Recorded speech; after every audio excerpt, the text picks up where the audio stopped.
नमस्ते विद्यार्थियों। आज अपन पढ़ेंगे आधुनिक भारत का इतिहास। आधुनिक भारत का जो इतिहास है वह आपका पेपर नंबर फर्स्ट है, जिसके अंदर हम पढ़ेंगे यूरोपियन शक्तियों का भारत के अंदर प्रवेश। भारत के अंदर आने वाली यूरोपियन शक्तियाँ कौन कौन सी हैं, उन यूरोपियन शक्तियों को भारत में आने के पीछे क्या कारण था, किस उद्देश्य को लेकर के वो भारत में आए थे। तो अगर हम देखते हैं इनके उद्देश्य की, तो वह व्यापार के उद्देश्य से भारत आए थे और व्यापार करते करते उन्होंने किस प्रकार से भारत की जो राजगद्दी है वह छीन ली। कह सकते हैं कि हमारे जो भारतीय थे वो बहुत ही भोले थे। उनके भोलेपन का फायदा उठाया इन विदेशी शक्तियों ने। इन विदेशी शक्तियों के अंदर हम देखते हैं सबसे पहले हमारे देश के अंदर आते हैं पुर्तगाली। पुर्तगालियों के बाद में आते हैं डच के बाद में अगर हम देखें तो अंग्रेज़, और अंग्रेज़ के बाद में आते हैं फ्रांसीसी। सबसे पहले आए पुर्तगाली और सबसे लास्ट में आए फ्रांसीसी। अगर हम देखें हमारे देश के विकास को, तो सबसे ज़्यादा इन्होंने प्रभावित किया। इनमें अंग्रेज़ों ने बहुत ही लूटमार की हमारे देश के साथ में, बहुत ज़्यादा टैक्स लगाए भारतीयों के ऊपर। भारतीयों से अत्यधिक मात्रा में धन को ले जाया गया। धन निष्कासन जो है वह इन्हीं विदेशी शक्तियों के आगमन के बाद में हमारे देश के अंदर हुआ था। हमारे देश की जो दुर्दशा हुई वह इन्हीं के शासन काल में हुई। हमारा जो देश है भारत, उस देश के अन्य देशों के साथ में व्यापार होता था, जिनके अंदर प्रमुख जो रास्ते थे वो थे स्थल मार्ग के साथ में हमारा विदेशों के साथ में व्यापार होता था, और फिर धीरे धीरे समुद्री मार्गों की खोज हुई। होता क्या है कि यूरोप जो है वहाँ पर, यूरोप जो महाद्वीप है वहाँ पर धीरे धीरे, वहाँ कहते हैं हम कि ईसा मसीह यानी कि ईसाई धर्म की स्थापना के बाद में वहाँ पर उद्योग धंधे तो शुरू नहीं हुए थे उस समय, लेकिन वहाँ पर पुनर्जागरण हो चुका था। उस पुनर्जागरण के बाद में पुर्तगाली जो शासक थे, उन शासकों ने अपना व्यापार जो है वह बढ़ाने के लिए जो नाविक हैं उन नाविकों को ढूंढा और उन्हें कहा कि हमारा जो व्यापार है वह हमें बढ़ाना है और हमें यहाँ पर जो हमारी आवश्यक वस्तुएं हैं उन वस्तुओं को खोजना है। तो उसी प्रकार से पुर्तगाली जो शासक होता है वह क्यों भेजते हैं, क्या कारण रहे, देखते हैं अपन। तो मध्य युग में भारत और यूरोप के मध्य व्यापारिक संबंध थे। मध्य युग में देखो अपन देखते हैं यूरोपियन शक्तियों का प्रवेश, इसमें देखते हैं कि मध्य युग में भारत और यूरोप के मध्य व्यापारिक संबंध थे।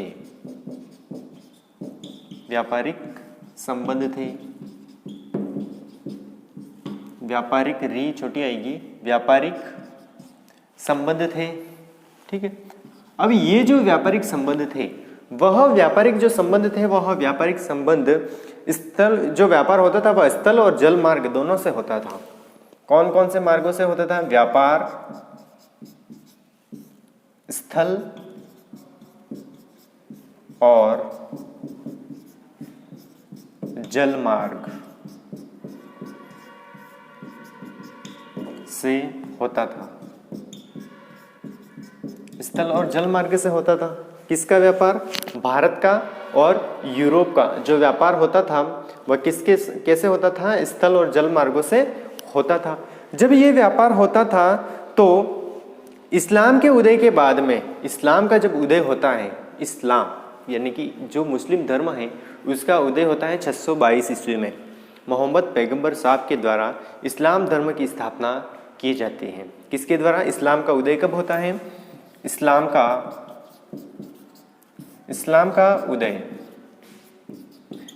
का उदय होता है 622 ईस्वी में। जब इस्लाम का उदय हो जाता है, उस इस्लाम के उदय के बाद में इस्लाम के उदय के बाद में क्या होता है कि पश्चिमी एशिया के माध्यम से होने वाले व्यापारिक मार्गों पर लूटमार होने लगी।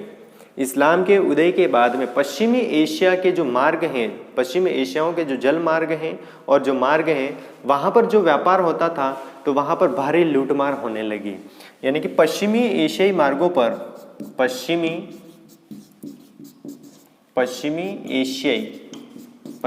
एशिया के मार्गों पर, पश्चिमी एशिया के मार्गों पर लूटमार होने लगी। पश्चिमी जो एशिया के जो मार्ग हैं उन मार्गों पर क्या होने लगी? लूट होने लग गई। तो लूट हो गई तो पश्चिमी एशिया के जो मार्ग हैं वो क्या हो गए? बंद हो गए। पश्चिमी एशियाओं के पर जब लूट होने लगी और भूमध्य सागर से होने वाले व्यापार पर इटली के कुछ राज्यों ने अधिकार कर लिया। भूमध्य सागर जो है वहां पर भूमध्य सागरीय जो मार्ग हैं वहां पर क्या होने लगा? इटली के कुछ राज्यों ने अधिकार कर लिया। भूमध्य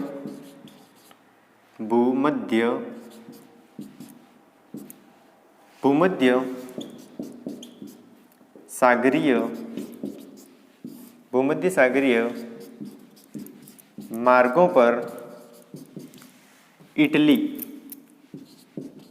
बड़ा मत लिखना, ठीक है? इटली, भूमध्य सागरीय मार्ग पर इटली के कुछ राज्यों ने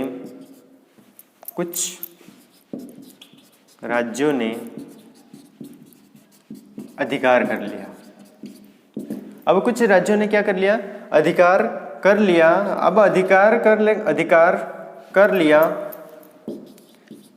यहां पर देखो, इन्होंने अधिकार कर लिया यहां पर। अब क्या होता है कि यूरोप के साथ में जो व्यापार होता था वह व्यापार बंद हो गया। जैसे मध्य युग में भारत और यूरोप के मध्य व्यापारिक संबंध थे। व्यापार किससे होते थे? स्थल मार्ग और जल मार्ग से होता था व्यापार। अब क्या होता है कि जैसे ही इस्लाम का उदय हुआ 522 ईस्वी में, इस्लाम का उदय होने के बाद में पश्चिमी एशिया के जो मार्ग थे उन मार्गों पर क्या होने? लूटमार होने लगी और जो मार्ग है वह असुरक्षित हो गए। और जो भूमध्य सागरीय जो मार्ग था उस मार्ग पर इटली के कुछ राज्यों ने क्या कर लिया? अधिकार कर लिया। और वहां से जो भी जाने वाला माल था वह माल कहां पर रुक जाता था? यहाँ इटली पर लूटमाट हो जाती थी। और यहाँ पर जो भी व्यक्ति जाते थे सामान लेकर के, व्यापारी, वह व्यापारी असुरक्षित हो गए। उनको असुरक्षा महसूस होने लगी क्योंकि यहाँ पर भारी मात्रा में लूटमार होती थी। अब इस लूटमार होने के बाद में ये जो मार्ग थे वो तो क्या हो गए? बंद हो गए। अब क्या होता है? उधर यूरोप के पूर्वी देशों में, उधर यूरोप के जो पूर्वी देश हैं उन पूर्वी देशों के अंदर क्या होने लगा? वहां पर वस्तुओं की आवश्यकता पड़ी। कौन कौन सी वस्तुओं की? तो उनके अंदर देखते हैं तो प्रमुख रूप से जो मसाले, रेशमी वस्त्र, सूती वस्त्र, औषधियां, रत्नों और विलासिता की जो वस्तुएं हैं उनकी कमी होने लगी। कहां पर? यूरोप में। यहां लिख लेना, यूरोप में। उधर यूरोप में देखो, यहां तो यह होने लगा। यूरोप में मसालों,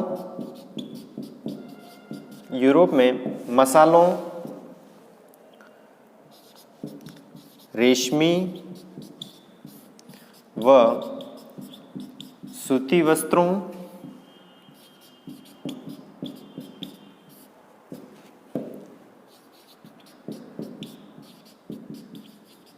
औषधियों, मसालों, रेशमी व सूती वस्त्रों, औषधियों, इसके बाद में विलासिता की वस्तुओं की,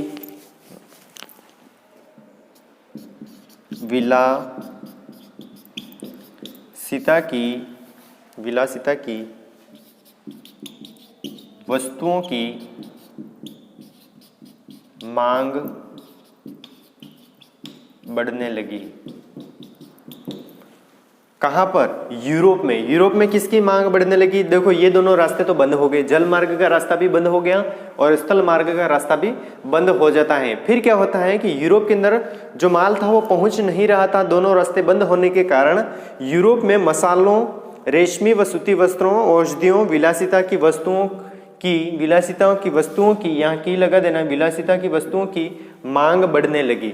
अब यहाँ पर मांग बढ़ने लगी तो कोई न कोई उपाय किया जाएगा कि व्यापार कैसे किया जाए। जैसे ही मांग बढ़ने लगी, मांग बढ़ती जा रही थी या बढ़ने लगी, इसके बाद में क्या होता है कि यूरोप में मांस और शरद ऋतु में सुरक्षित रखने के लिए, मांस को शरद ऋतु में सुरक्षित रखने के लिए तथा शराब को अधिक उत्तेजक बनाने के लिए मसाले बड़े पैमाने पर उपयोग किए जाते थे। अब यूरोप में क्या होता है कि अत्यधिक सर्दी होती है तो क्या होता है कि सर्दी के अंदर वहाँ के जो लोग हैं वह मांस और मदिरा का सेवन करते हैं। तो मांस को अधिक सुरक्षित रखने के लिए और शराब को अधिक सुरक्षित रखने के लिए उनको बड़े पैमाने पर किसकी आवश्यकता पड़ी? मसालों की आवश्यकता पड़ी। किसकी आवश्यकता पड़ी? मसालों की आवश्यकता पड़ी। यहाँ लिख लीजिए, यूरोप में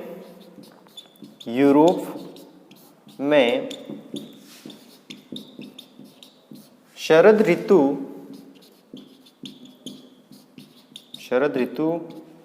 से बचने के लिए मांस व मदिरा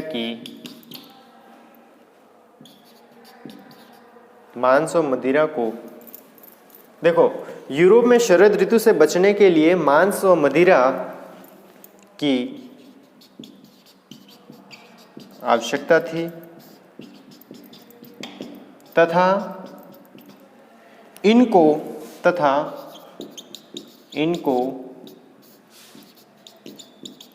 सुरक्षित रखने के लिए मसालों की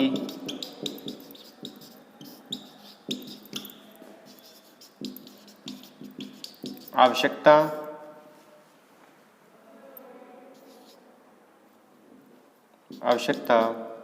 थी। एक बार मैंने ये जो बोर्ड पर लिखाया है आप इसको आपको नोट भी करना है, ठीक है। और मैं यहाँ पर एक बार पुनः आपको समझा देता हूँ, फिर अपन आगे बढ़ते हैं। देखो, भारत और यूरोप के मध्य व्यापारिक संबंध थे। भारत और यूरोप के मध्य संबंध थे। कौन से युग में?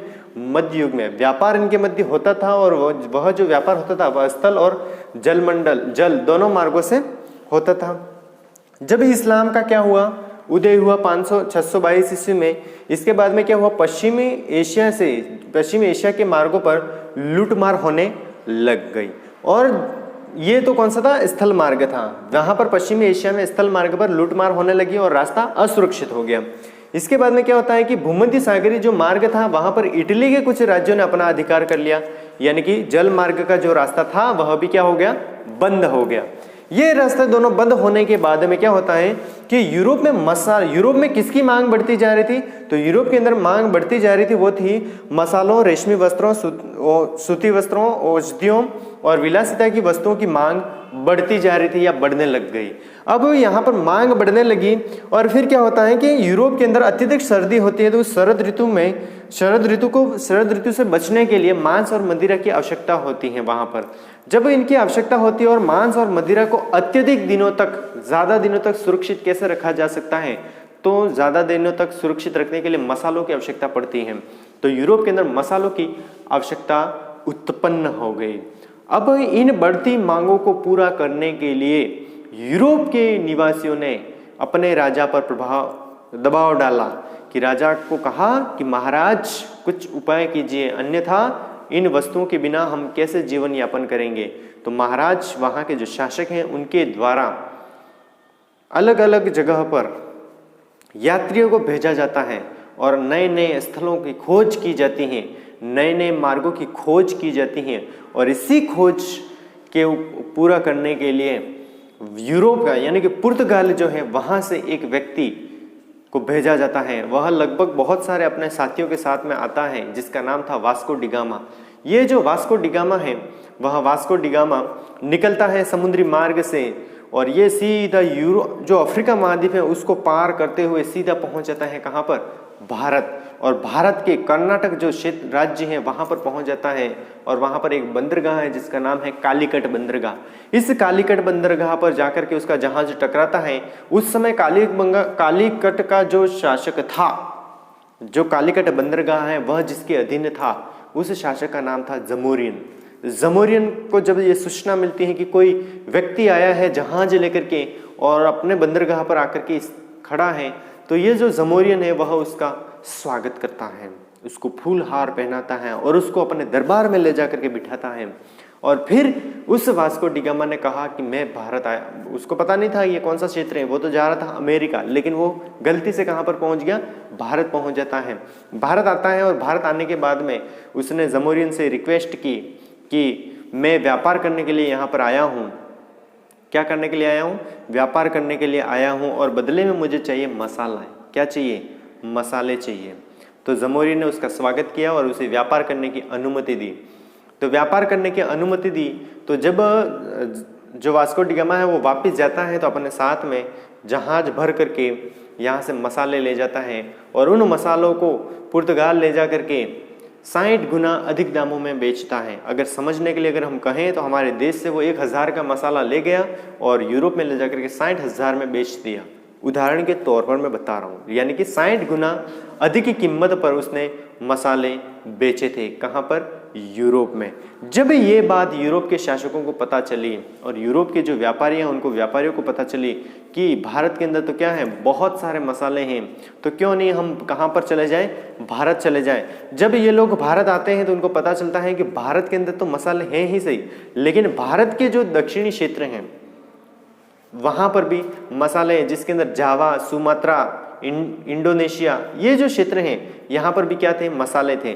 तो उन्होंने सोचा हम भारत को तो नहीं छोड़ सकते, लेकिन ये जो भारत है का जो बंदरगाह है और ये भारत का जो क्षेत्र है वो हमारे काम आ सकता है, यहाँ ठहरने के लिए, यहाँ रुकने के लिए। और फिर वे लोग यहाँ भारत से जावा, सुमात्रा, इंडोनेशिया यहाँ पर जाते हैं और वहाँ से मसालों को लूटते हैं और उन मसालों को ले जा करके चले जाते हैं कहाँ पर? यूरोप में।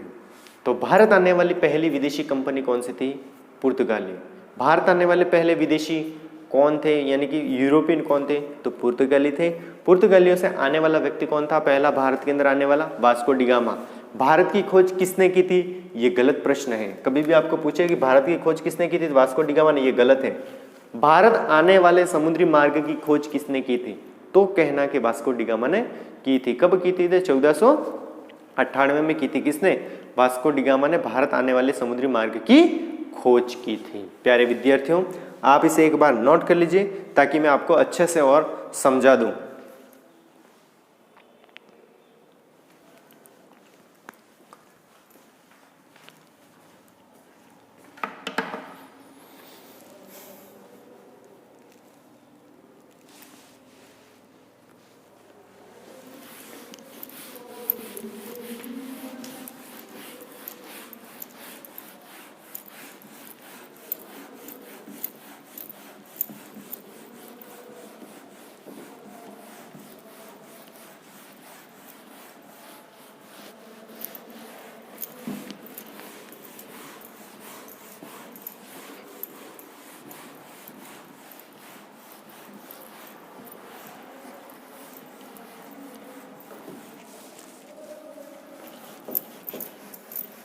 अगर किसी विद्यार्थी ने इसे नोट नहीं किया है तो वीडियो को बीच में आप रोक लीजिए, वीडियो को बैक कर लीजिए और फिर आप आराम से इसे नोट कर सकते हो।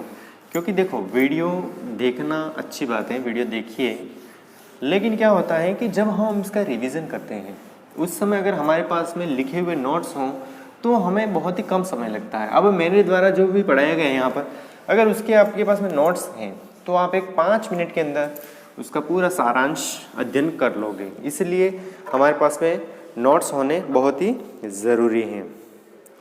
अब क्या होता है कि आपको समझना है इस प्रकार से, हमारा अगर हम भारत की बात करें तो हमारा जो भारत है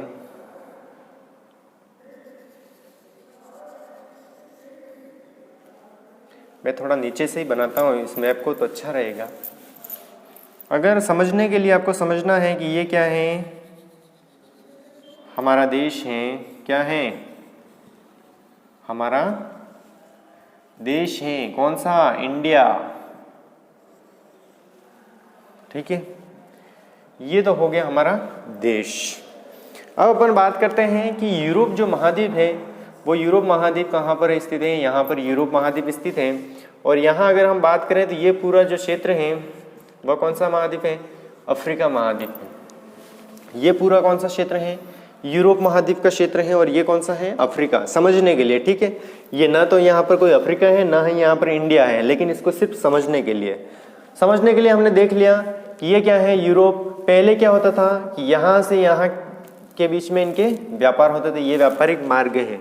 अब इन व्यापारिक मार्गों के अंदर क्या होता है कि यहाँ पर जो देश है, कौन सा, इस्लाम का जब उदय हो जाता है, इस्लाम का उदय होने के बाद में ये जो व्यापारिक मार्ग था, स्थल मार्ग, ये तो क्या हो गया, रुक गया, बंद हो गया।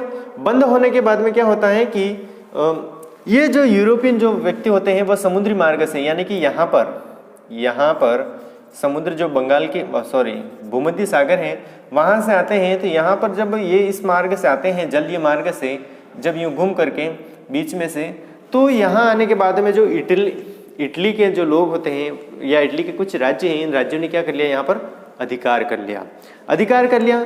तो व्यापार का हो गया, बंद हो गया। व्यापार के बंद होने के बाद में होता क्या है कि पुर्तगाल का जो शासक होता है वह भेजता है वास्को डी गामा को कि आप जाइए और खोज कीजिए।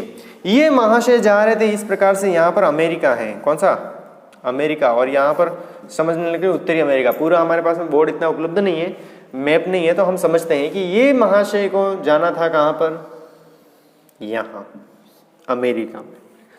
ये महाशय निकले सीधे यहाँ से, जैसे हवा चल रही थी तो हवा के रुख के साथ में ये सीधे इस प्रकार से घूमते कहाँ पर पहुंच गए, ठेठ कर्नाटक पहुंच गए। कौन पहुंच गया, ये क्या है, समुद्री मार्ग है,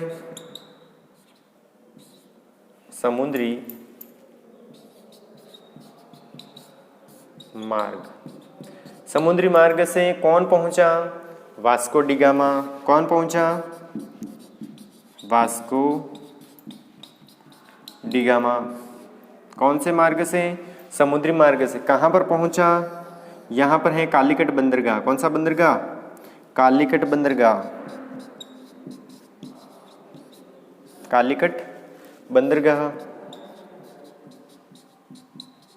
कालीकट बंदरगाह पहुंचते हैं। कालीकट बंदरगाह उस समय शासक था जमोरियन। ये शासक कहाँ तक का था, कालीकट का शासक था। कहाँ का शासक था, कालीकट का शासक कौन था, जमोरियन था। वास्को डी गामा कहाँ का था, पुर्तगाल का। पुर्तगाल से निकलता है सीधा, ये यहाँ से घूमता कहाँ पर पहुंच गया, भारत पहुंच गया। आई लव माई इंडिया, यानी कि हमारे देश पहुंच गया। कहाँ पर, कर्नाटक। ये जो क्षेत्र राज्य है वो कौन से राज्य के अंदर आता है, कर्नाटक के अंदर आता है। कर्नाटक के अंदर कालीकट बंदरगाह है, इस कालीकट बंदरगाह पहुंच जाता है। और यहाँ का जो शासक था उस समय वो था जमोरियन ने वास्को डी गामा का स्वागत किया। और ये जो वास्को डी गामा है वो वास्को डी गामा यहाँ पर पहुँच जाता है कब, 1498 ईस्वी में यहाँ पर पहुँच जाता है। 1498 ईस्वी में पहुँच जाता है। इसके अंदर डेट को लेकर के संशय है, कहीं पर आपको 6 अगस्त भी मिलेगी डेट और कहीं पर 14 मई मिलेगी, यानी कि दोनों डेटें अलग अलग हैं। 6 मई भी मिलेगी, 6 अगस्त भी मिलेगी और 14 मई भी मिलेगी। तो आप 14 मई को नोट कीजिएगा कि 14 मई, ये जो 6 अगस्त हैं उसको आपको नहीं याद रखना है, लेकिन हो सकता है आपको डेट दोनों मिले, तो मैं दोनों डेट आपको बता देता हूँ। तो 1498 में कौन पहुंच गया, वास्को डी गामा। कहाँ पर, भारत आने वाले समुद्री मार्ग की खोज किसने की थी, वास्को डी गामा ने की थी। अगर आपको कोई कहे कि भारत की खोज किसने की थी तो वास्को डी गामा, ये गलत है, बिल्कुल गलत है। क्यों, क्योंकि भारत तो पहले से ही मौजूद था, भारत की खोज करने की कहाँ जरूरत है, भारत तो पहले से ही इस धरती पर मौजूद था। लेकिन भारत आने वाले मार्ग, जो समुद्री मार्ग था, उसकी खोज नहीं हुई थी। स्थलीय मार्ग के बारे में तो सबको पता था, स्थलीय मार्ग के बारे में जानते थे सब लोग, लेकिन समुद्री मार्ग पता नहीं था। तो समुद्री मार्ग की खोज किसने की थी, वास्को डी गामा ने की थी। अगर आपको ऐसा लग रहा होगा कि भाई भारत की खोज इसने की, तो मैं आपको बता देता हूँ। भारत पर प्रथम विदेशी आक्रमण, प्रथम मुस्लिम आक्रमणकर्ता कौन था, मोहम्मद बिन कासिम ने 712 ईस्वी में भारत पर आक्रमण किया था। किसने, मोहम्मद बिन कासिम ने। कब किया था, 12 ईस्वी में प्रथम मुस्लिम आक्रमण करता है। अगर भारत के बारे में पता नहीं होता तो ये इस समय आक्रमण कब करता, क्यों करता, कैसे करता, ताकि भारत की जानकारी थी विदेशियों को। तो 712 में इसने आक्रमण किया, मोहम्मद बिन कासिम ने। इसके बाद में अगर हम देखते हैं तो 1024-25 में सोमनाथ पर आक्रमण करता है। कौन? मोहम्मद गजनवी। इसके बाद में तराइन का युद्ध होता है। 1191 और 92 में 2 युद्ध होते हैं। अगर भारत के बारे में पता नहीं था तो ये दोनों आक्रमण कैसे हुए, हो ही नहीं सकते थे ये आक्रमण। तो भारत की जानकारी पहले से ही विदेशियों को थी और विदेशियों को यह भी पता था कि भारत के अंदर अपार संपत्ति है। भारत को सोने की चिड़िया कहा जाता है, यह पहले से ही विदेशियों को पता था। क्यों? क्योंकि भारत आने वाले विदेशी यात्रियों ने, भारत आने वाले विदेशी जो व्यापारी थे, उन्हें व्यापारियों ने अपने मुल्क के अंदर जाकर के भारत का बढ़ चढ़ करके प्रचार किया था। भारत के बारे में बताया था कि भारत है वो सोने की चिड़िया है, यहाँ पर कोई उड़ने वाली चिड़िया नहीं थी। यहाँ के जो लोग हैं उनके पास में अपार संपत्ति थी। भारत के बारे में कोई भी व्यक्ति जानता था तो भारत के बारे में एक ही बात बोलता था कि भारत के पास में अपार संपत्ति है। यहाँ पर घरों के अंदर बिना तालों के मकान थे, ताले, लोगों के पास में दरवाजे भी नहीं थे, बहुत सारे धन संपदा थी। इन धन संपदा की लालच में इन विदेशियों ने भी भारत की खोज करने के लिए व्यक्ति को भेजा। तो ये जो मार्ग था वो तो बंद हो गया था। तो फिर समुद्री मार्ग की खोज करने वाला व्यक्ति कौन था? पहला वास्को डिगामा था। और वास्को डिगामा कहाँ का रहने वाला था? पुर्तगाल का रहने वाला था। वो कहाँ पर आया सर्वप्रथम? तो कालीकट बंदरगाह आया। कालीकट का शासक कौन था? जमोरियन था। और कब आया था? तो 1498 ईस्वी में वह भारत आ पहुंचा था। आपको समझ में आ गया होगा। मैं इसे एक बार मिटा देता हूं ताकि आप व्यवस्थित तरीके से लिख लें इसे। जब ये वास्को डिगामा जो है वो भारत आता है, भारत आने के बाद में उसने जमोरियन से व्यापार करने की मांग की। तो जमोरियन ने इसे स्वीकृति प्रदान कर दी कि ठीक है भाई, आप व्यापार कर सकते हो, व्यापार करने के लिए आए हो, हम मना नहीं करेंगे क्योंकि हम उदारवादी हैं, तो हम मना नहीं करेंगे, आप अपना व्यापार कर सकते हो।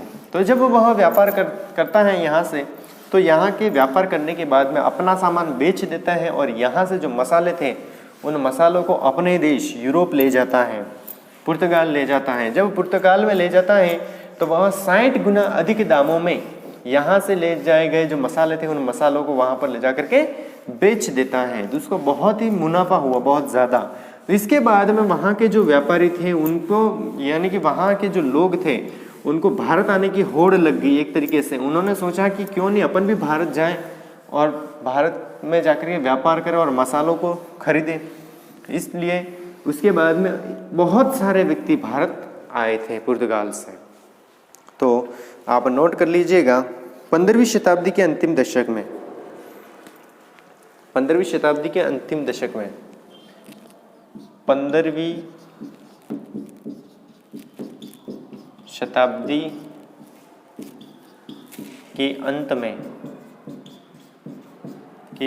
में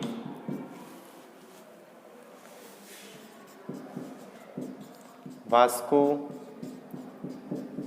डिगामा भारत आया।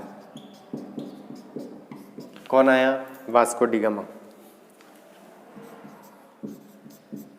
भारत आने वाले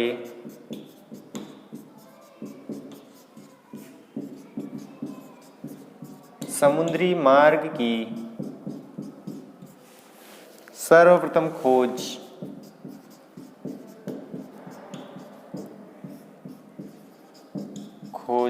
किसने की थी? वास्को डिगामा ने। वास्को डिगामा ने भारत आने वाले समुद्री मार्ग की सर्वप्रथम खोज वास्को डिगामा ने की थी। वास्को डिगामा ने की थी। किसने की थी? वास्को डिगामा ने की थी। वास्को डिगामा लिख लेना। वास्को डिगामा 1498 ईस्वी में भारत आया था। कहाँ आया था? भारत आया था। सर्वप्रथम वह कालीकट बंदरगाह आया। कहाँ आया? कालीकट बंदरगाह। कालीकट का शासक कालीकट कर्नाटक। कालीकट कर्नाटक। कालीकट का शासक जमोरियन था। जमोरियन ने वास्को डी गामा का स्वागत किया। जमोरियन ने वास्को डी गामा का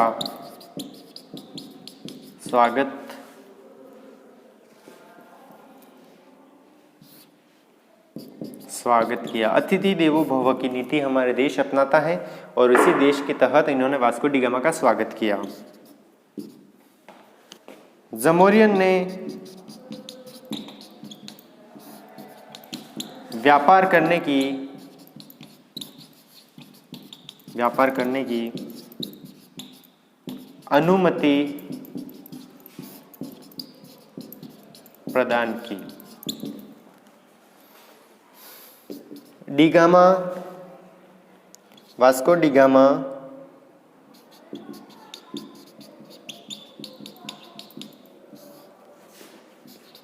जब वापस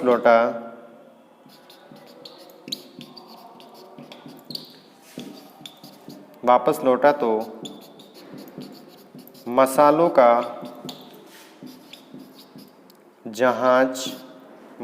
जहाज भरकर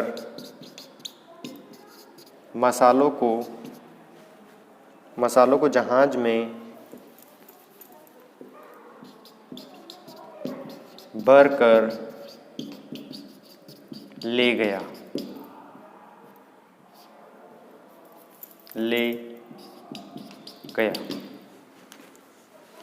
60 गुना अधिक दाम में 60 गुना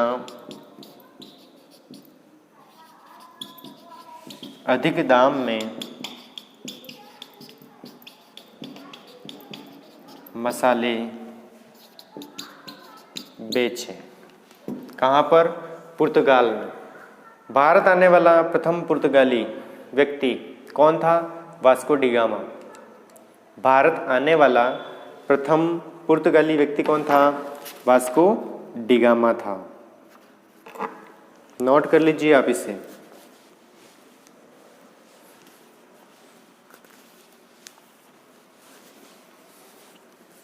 प्यारे विद्यार्थियों, आपने इसे नोट कर लिया होगा। इसके आगे हम अगली क्लास के अंदर पढ़ते हैं। आपको वीडियो कैसा लगा कमेंट्स करके बताइए। आपके अगर कोई प्रश्न हो जिज्ञासावंश तो प्रश्न भी आप पूछ सकते हैं, आपको तत्काल जवाब दिया जाएगा। धन्यवाद।